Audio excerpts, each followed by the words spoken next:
Hey guys, Paul here, the Impulsive Culinarian, and in this video I want to talk to you about my barbecued ribs recipe. Guys, welcome to part 1 of my barbecue recipe series. I'm so excited. 2018 barbecue recipes. The first one that we're going to be doing in this series is barbecued baby back ribs. This is an essential recipe for your arsenal, guys. It is extremely simple to put together. The only thing about it is that you gotta give it time, all right? So we're gonna start these ribs off in the oven and let them get melt in your mouth, fall off the bone, and we're gonna blitz them on the barbecue just to finish off and give them that beautiful charred flavor right at the end. So here are the ingredients that you're gonna need. All right, so let's split this out into 3 groups, guys. The first group, if you want to call it that, is the essential main ingredient, 2 racks of baby back ribs. Nice, big, long racks of ribs, okay? Next, let's talk about the rub ingredients. It's very essential to have a killer dry rub for your ribs. So let's use 1/3 of a cup of paprika, 1/3 of a cup of brown sugar, 1 tablespoon of freshly ground black pepper. That's a lot of churning the mill, but you got to get 1 tablespoon. 1 tablespoon of garlic powder, 1 tablespoon of onion powder, 1 tablespoon of Cajun Spice, 1 tablespoon of Kosher Salt. So lastly, guys, we're going to talk about the barbecue sauce ingredients. Can you go to the grocery store and get one out of a bottle? Sure! If you're comfortable with the ingredients, we pay very careful attention to all of those allergens, so we're going to make one from scratch. Optional for you guys, but if you're joining along, get yourself 2 tablespoons of Dairy Free Margarine, 6 shallots, peeled and sliced, 4 garlic cloves, also peeled and sliced, 1 cup of ketchup, 1/3 of a cup of brown sugar, 1/4 cup of red wine, 1/4 cup of Dijon Mustard, 1/4 cup of Bourbon or whiskey or something along those lines, okay? 3 tablespoons of paprika, 3 tablespoons of chili powder, 1/2 tablespoon of freshly ground black pepper, and 1/2 tablespoon of kosher salt. If you've had ribs before and have been left unsatisfied, it's because you have not tried this recipe. Let's get cooking. So delicious fall off the bone ribs are an absolute essential recipe to have during the warm weather, and we're gonna finish them on the barbecue, but most of the hard work is gonna be done right here, slow cooked in the oven, wrapped up in a tin foil pocket, and get that meat as tender as possible. So let's preheat the oven to 275. Yeah, 275. All right, so I have a couple of racks of baby back ribs right here, and before we get started on the rub and all that, we're gonna get this trimmed and prepared. Let's have a look. All right, so a little bit of a closer look at our 2 racks of baby back ribs, and you can see that on the back, this is the front side, and on the back side, there's this sort of tough membrane, which I've started off with a paring knife there. And this, if you leave it on, it gets really tough once it's cooked. So the idea is to peel that off the entire back of both of your racks of ribs. Now, it could be really slippery and hard to get. So if you're doing like me, you start it off by just getting a little paring knife underneath there to start disconnecting that membrane, and then you get yourself a dish towel or a paper towel and really grab onto it and start pulling. The whole thing will come right off. I'd like to say that it gets easier with experience, but some racks are just tougher than others. So get yourself a paper towel to get a grip on that membrane and start yanking it off.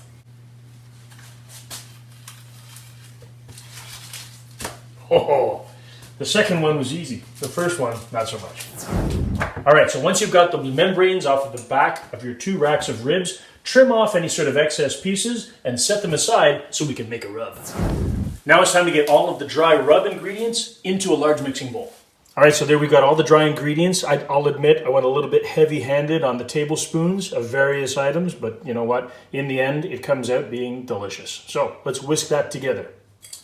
So the whisk can only do so much. If you've got little sort of pockets of spice that are not dissolving, get in there and use your fingers. So we're gonna make a foil pocket, 1 for each of these racks of ribs, all right? So I'm gonna get a length of foil that is twice as long as each rack, and I'm gonna use parchment paper in the middle because I really just don't like the idea of foil being in contact with my food while it's cooking. Personal choice, okay? So let's make 2 pockets. Now the parchment paper I use just happens to be long enough, so I'm going to make it twice the width so that I can just sort of wrap it around. Okay, so I'm going to deal with 1 foil pocket at a time. Let's start with rack number 1.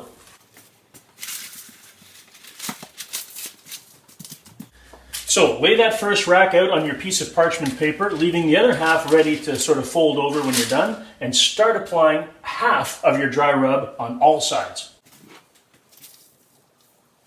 All right, so half of my dry rub has been applied to all edges and sides of my first rack. Now I'm going to fold that parchment paper over and seal up the tinfoil.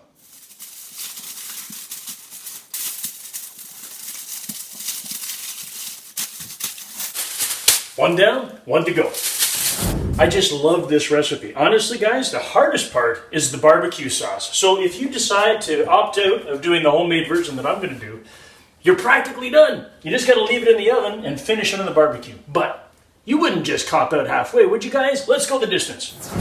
All right, so get yourself the largest baking sheet that you've got. Get your 2 racks of foil-wrapped ribs into the oven, center rack, 4 hours if you can, 3 hours on the short side. See you later. Hey, welcome back. It feels like I haven't seen you in around 3 hours. So at the 3-hour mark, the kitchen, by the way, smells freaking spectacular, all right? I went ahead and started preparing the ingredients for my homemade barbecue sauce.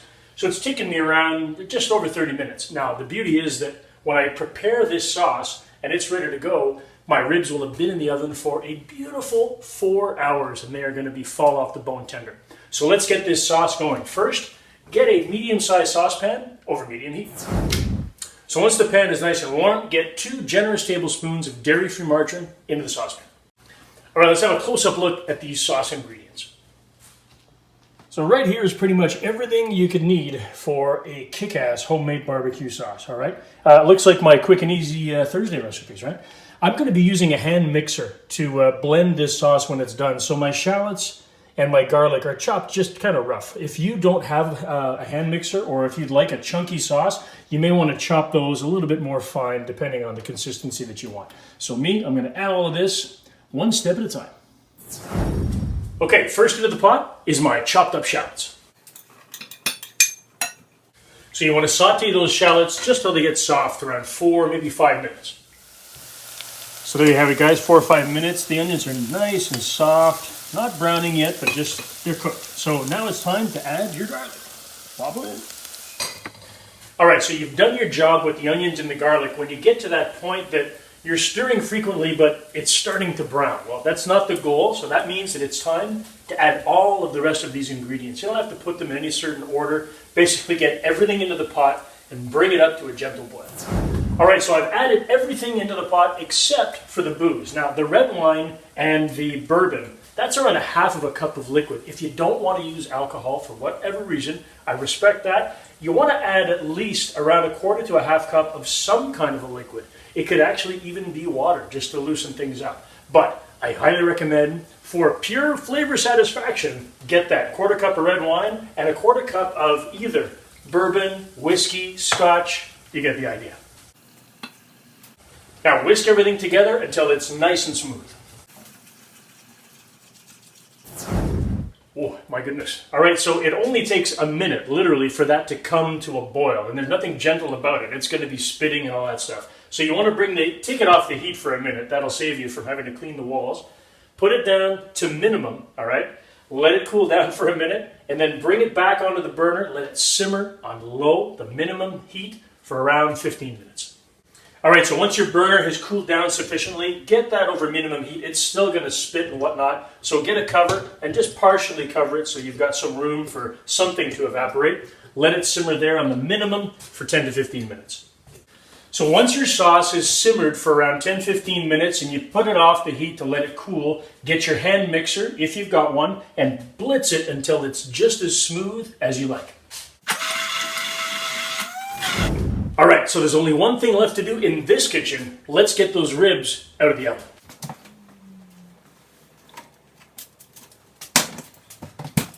The smell of slow-baked ribs is ridiculously good. So good. All right, so before we move on, guys, I'm going to transfer this sauce out of the saucepan into a heat-safe bowl and get ready for transport. Okay, everything in the oven is off. Now it's time to get these ribs and the sauce down to the barbecue. Let's get the grill over medium heat. All right, so keep in mind the ribs are completely cooked. There's no need to cook them on the barbecue. We're really just going for that finish, that char, that little bit of barbecue flavor. So we're going to get the barbecue up to around 400 degrees. Doesn't have to be more than that. So once you get there, bring the heat back down to medium, and let's get ready to slather the ribs in our homemade sauce. All right, let's open up these packs of ribs. Unfold the package. Just have a look at these lovelies, guys. They practically fall off the bone looking at them. Again, they don't need to be cooked any further, but we're just gonna slather them with sauce and get them on the grill to finish them off. All right, so what I recommend doing is handling them as little as possible. They are very, very fragile. So what we're gonna do is we're gonna take our sauce, we're gonna slather on as much as we like on the top side. We're gonna convert them over, boom, put them on the grill, and then put a little bit more sauce on the back. Careful, gentle hands. Let's do it. Moment of truth.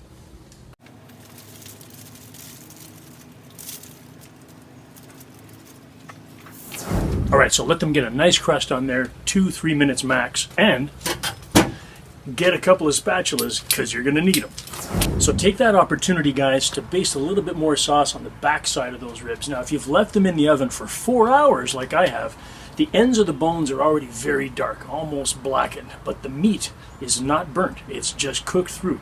So this really is just about flavor, it has nothing to do with cooking. So when that top side is really nice and grilled with those marks, you can take your spatulas and carefully lift them off into your final serving plate.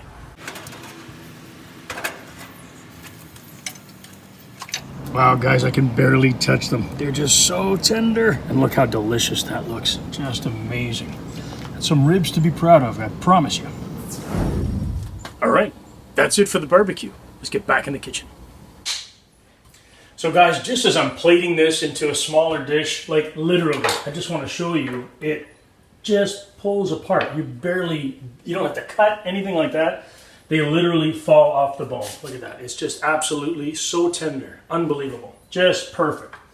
So get them into a smaller plate and eat half of it while you're doing so. So there you have it, guys. Some barbecued baby back ribs done in the oven, finished on the barbecue, as well as some homemade barbecue sauce. Now, there's a lot of leftover of this, but I will not apologize for it because trust me, it's a good sauce that you're going to want to have around in a pinch. Trust me. So guys, thanks for tuning in to the very first episode of my barbecue extravaganza. If you've enjoyed this video, be sure to hit that like button and don't forget to subscribe to the channel. All kinds of crazy barbecue madness coming in the weeks to follow. And I would love it if you join me live right here from the Impulsive Culinarian Kitchen every Wednesday, or AKA Wednesday, at 8:30 p.m. Eastern Time. I open up a brand new bottle of something delicious. I'm experimenting with a couple of white wines, but I won't lie, it's primarily red and it's primarily delicious. So I hope to see you then live on the Impulsive Culinarian Wednesday updates. And of course, every Saturday, a brand new gluten-free, dairy-free feature video for you guys to enjoy. I'll catch you in the next video, guys. Enjoy the sun.